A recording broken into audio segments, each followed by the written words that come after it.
L'assistance publique a deux niveaux d'attente, ou plus exactement deux niveaux de partenariat. Le premier va concerner des échanges de personnel.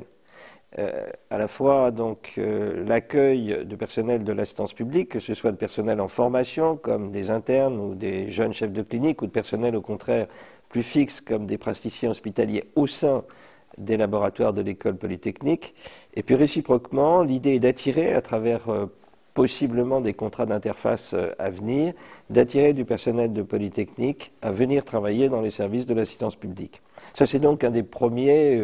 grands aspects. Et puis le deuxième est de développer ensemble des programmes de recherche à travers peut-être des ateliers de réflexion qui pourraient se proposer autour de certaines grandes pathologies, des domaines de cancer, mais aussi des problématiques de maladies rares, avec toutes sortes d'études génétiques, au contraire des maladies infectieuses, cardiovasculaires. Les champs ne manquent pas.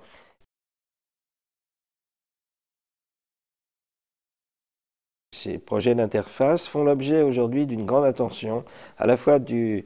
ministère de la Santé d'un côté, et puis à travers l'Agence nationale de recherche, donc par conséquent quelque part le ministère de l'Enseignement supérieur de la Recherche, pour essayer d'une attention à travers un appel d'offres qui justement essaye de débusquer des recherches un peu plus fondamentales et de les appliquer. Alors,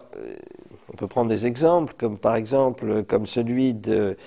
l'utilisation de lumière polarimétrique, c'est-à-dire de lumière qui se modifie lorsque elle est réceptionnée par un tissu particulier, et de se rendre compte que lorsqu'on passe d'un état normal à un état pathologique, que ce soit un état infectieux ou un état cancéreux, il y a une modification de cette lumière. Et par conséquent, ceci pourrait être utilisé comme de nouvelles techniques diagnostiques,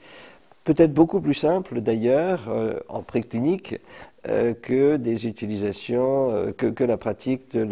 la biopsie et des études anatomopathologiques, qui devraient bien sûr être faites, mais peuvent déjà avoir subi un pré-screening par ce type de technologie nouvelle. La politique que nous avons à l'assistance publique, elle est d'étendre le partenariat, d'aller chercher les talents là où ils sont et de les attirer, encore une fois, au lit du malade, au cœur des pathologies, pour, si vous voulez, s'enrichir mutuellement d'une double expérience, de la médecine d'un côté, mais aussi des sciences et des sciences fondamentales de l'autre, notamment.